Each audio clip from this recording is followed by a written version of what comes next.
तो आ जाओ। जय हिंद। आज हम पढ़ेंगे भारतीय संविधान भाग 6 के बारे में। इससे पहले हमने भाग 5 पढ़ लिया, ठीक है, सारे अनुच्छेद लिखवा दिए ना भाग 5 के। हाँ, तो याद करना है।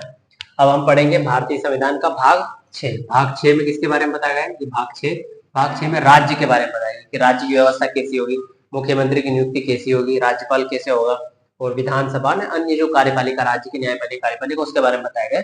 इसमें अनुच्छेद ये कहे कि भाग 6 में, ठीक, अनुच्छेद कौन कौन से हैं? तो अनुच्छेद 152 से 237 तक है।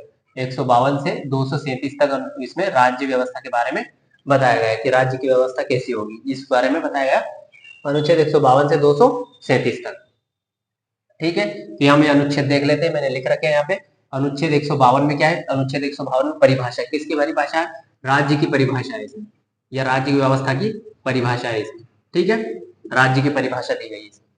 एक अनुच्छेद 153 में क्या बताया? अनुच्छेद 153 में बताया है कि राज्यों का एक राज्यपाल होगा। ये प्रत्येक राज्यों का राज्यपाल तो होगा ही होगा।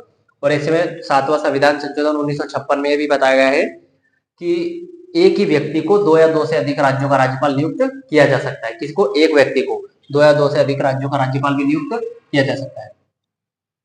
अनुच्छेद 154 में है कि राज्यों के राज्यपाल की शक्तियां या राज्य की जो कार्यपालिका शक्ति होगी वो किसमें निहित होगी? राज्यपाल में निहित होगी। जैसे अपने देश की कार्यपालिका शक्ति राष्ट्रपति में निहित है, तो वैसे राज्य की कार्यपालिका शक्ति राज्यपाल में निहित होगी ना। राज्यपाल कार्यपालिका का प्रमुख होगा, लेकिन नाम मात्र का प्रमुख होगा। कैसा होगा? नाम मात्र का। वास्तविक प्रमुख कौन होगा? मुख्यमंत्री। वैसे केंद्र में वास्तविक प्रमुख कौन है कार्यपालिका का? प्रधानमंत्री। लेकिन नाम मात्र का प्रमुख कौन है? राष्ट्रपति। ठीक है, वैसे राज्य में राज्यपाल नाम मात्र का प्रमुख है और मुख्यमंत्री वो वास्तविक प्रमुख है कार्यपालिका का। ठीक, अब अनुच्छेद 155 में बताया है राज्यपाल की नियुक्ति। तो राज्यपाल की नियुक्ति कौन करेगा? राज्यपाल की नियुक्ति करेगा यहाँ पर राष्ट्रपति। कौन करेगा? राष्ट्रपति। कौन से अनुच्छेद के तहत? अनुच्छेद 155 के तहत राज्यपाल की नियुक्ति राष्ट्रपति करेगा, और राज्यपाल राष्ट्रपति के प्रसाद पर्यंत पद धारण करेगा। कैसे? प्रसाद पर्यंत मतलब प्रसाद के तौर पर, कभी भी हटा सकता है उसको। ठीक है, और राष्ट्रपति 2 या 2 से अधिक राज्यों के एक व्यक्ति को 2 या 2 से अधिक राज्यों का राज्यपाल बनाया जा सकता है। कौन सा संविधान संशोधन? 7वां संविधान संशोधन 1956 में बताया गया था। ठीक है, हाँ। अब आता है अनुच्छेद 156। तो 156 में क्या बताया गया? इसमें राज्यपाल की पदावधि कि पद कितने समय तक पद धारण करेगा। तो सामान्यतः उनका कार्यकाल कितना होता है?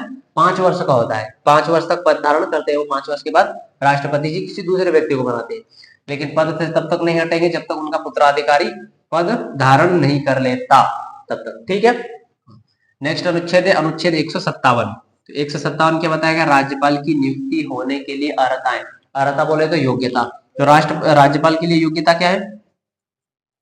योग्यता क्या है? भारत का नागरिक हो और 35 वर्ष की आयु पूरी कर चुका हो। ये बताया था ना मैंने, 35 वर्ष की आयु पूरी कर चुका हो। क्या हो? भारत का नागरिक हो जाए और 35 वर्ष की आयु पूरी किया हुआ हो, उसको व्यक्ति को राज्यपाल नियुक्त किया जा सकता है। ठीक है, और अनुच्छेद 158 में क्या है? अनुच्छेद 158 में राज्यपाल के पद के लिए शर्तें क्या क्या होनी चाहिए। राज्यपाल का पद बनाएगा तो उसके लिए क्या क्या शर्तें रहेगी, इस शर्तों के बारे में इसमें बताया गया है। अनुच्छेद 158 में सेवा की शर्तें होंगी, क्या क्या शर्तें मानना होगा उनको। ये अनुच्छेद 159 में राज्यपाल के द्वारा शपथ या प्रतिज्ञा, ना पद दे दिया तो शपथ भी लेंगे ना। सरकारी कार्य व्यवस्था में आप और प्रमुख पद पर बैठे हैं राज्य के, तो शपथ भी लेनी होगी। तो अपने कर्तव्यों की निष्ठा और संविधान के प्रति निष्ठा पूर्वक काम करेंगे, इसकी शपथ लेते हैं। ठीक है, श्रद्धा आदर रखूंगा, और इसी तरह से एक फॉर्मेट में दिया रहता है उनकी शपथ, तो ये शपथ प्राप्त करेंगे। अनुच्छेद 160 में क्या है? तो अनुच्छेद 160 में कुछ आकस्मिकताओं में राज्यपाल के कर्तव्यों का निर्वहन। मान लीजिए राज्यपाल छुट्टी चले गए, बीमार हो गए, तो कौन काम करेगा? तो उसी आकस्मिकता में बताया गया है कि ऐसी अगर स्थिति बनी तो राज्यपाल जगह कौन काम करेगा, किसमें बताया गया है? अनुच्छेद 160 में। ये हाईकोर्ट के चीफ जस्टिस करेंगे अगर ये चले गए तो। ठीक है, अगर ये राज्य चले गए तो हाईकोर्ट के चीफ जस्टिस। तो आई होप आपको ये इतनी जानकारी समझ में आएगी राज्यपाल जी के बारे में। ये राज्य की व्यवस्था है। अभी तक हमने 160 तक राज्यपाल के बारे में देखा, इससे आगे और देखेंगे तो राज्य के मुख्यमंत्री के बारे में बताएंगे, मंत्रिपरिषद के बारे में, उसके मंत्रिमंडल के बारे में बताएंगे, और अन्य राज्य से संबंधित चीजें इसमें देखने को मिलेगी। ठीक है, तो मिलते हैं अगले वीडियो में।